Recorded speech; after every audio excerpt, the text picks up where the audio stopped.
Hello everybody, Glass Half Dead here with 4 gatekeeper lists that you need to beat. Or have I called it every beginner needs to face these lists. This was actually originally going to just be called 4 lists that scare me, or 4 lists that will destroy a beginner. But that seemed a little bit negative despite being true, so I gave it a little bit slightly more clickable title for you. But the actually more accurate title is 4 lists you should practice against or be aware of, and when learning the game they will teach you different aspects of play. These are gatekeeper lists right now because we're all kind of new to the game, and unlike 40k where they wait for power creep to destroy gatekeeper lists, I believe that in Kill Team we're going to be relying more on community knowledge and community skill to defeat what we currently believe are the gatekeeper lists. Also in the case of one particular faction that I think we all know about, which is going to be mentioned in a second possible GW intervention with an FAQ, balance patch, etc. I'm really excited to actually sit down and talk about every single faction, but that's not what YouTube is for, that's not why people are here. So if you want some long rambling videos, I'm actually going to start giving them to my patrons on YouTube,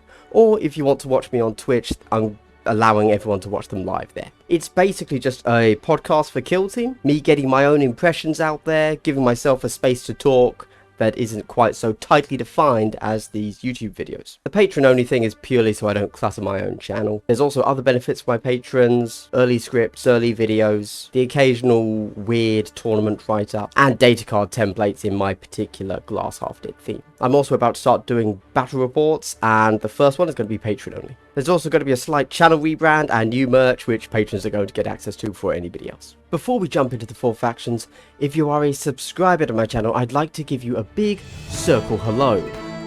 Wow, wasn't that wholesome? If you want yourself a nice wholesome sound and circle hello like that, subscribe now, leave a like and a comment. For the comment, tell me what you think, apart from Custodes, is the biggest gatekeeper list. Oh look, a video talking about Custodes as a gatekeeper list. Nobody saw that one coming. Nobody put a Custode model in the thumbnail, I'm sure. Yeah. I mean, I've got to start with what everyone expects, right? I actually expect this video is going to age poorly because I think we're going to get a balance patch pretty soon.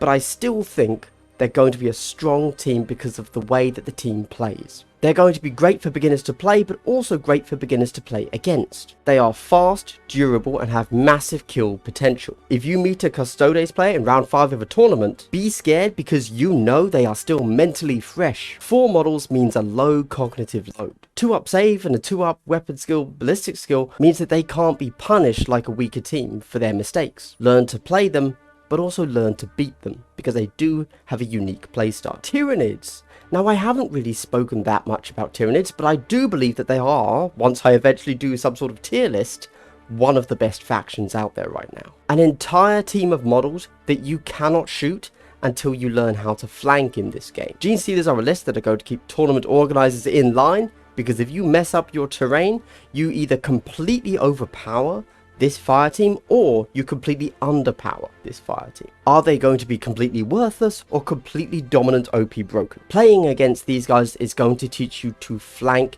and move correctly. Now, Necrons have a different type of durability to Custodes, but more importantly, they have some of the best shooting in the game from a single fire team. Every gun is going to hurt you. If you leave someone able to be shot, the Necrons will punish you. This is the team that will remove you from the board if you don't understand how to not be shot in this game. But they're really slow. Necrons will punish you, yes, but they're also going to teach you to move and conceal properly. So you want to face them because they are going to teach you lessons. Moving on to Harlequins. Now, obviously ignore the Custodes and how strong they are, but I think that actually Harlequins are the second most powerful faction from the compendium. They ignore vertical terrain, they've got 3 APL to combine with flip belts to make them the fastest team in the game, they've got strong shooting, if limited range, and enough deadly melee to put almost every model in the game at fear of being killed in 2 hits, if not 1. On top of that, they have the ability to remain concealed until they decide what they want to do,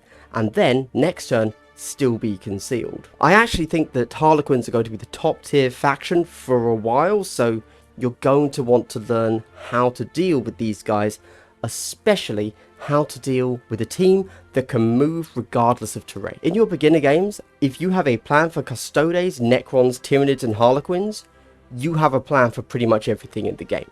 Now, I'm not saying you're always going to beat these factions, but if you have a plan going into those 4 matchups, you kind of don't need a plan for any other faction. And honestly, this game so far is all about having a plan before the game starts, and then being able to react on the fly with your tactics in the game. But the plan is going to be absolutely key, as it's going to dictate what sort of tac ops you take. More about tac ops and archetypes coming soon, don't worry. As you can tell from what I said at the beginning, I'm really trying to keep these videos focused, and naturally I'm focusing on the beginner stuff in my first few videos after the release. I'm trying to stay away from things like tier lists, because outside of some obvious things, I find them a little bit cringe so early on in a release cycle, but it would also give me an excuse to talk about the relative strengths and weaknesses of every faction, so it's actually kind of a really good format to do that in. And I do want to talk about lots of other teams. Heretic Astartes gets 6 models, whilst a bunch of the other Marine factions only get 5.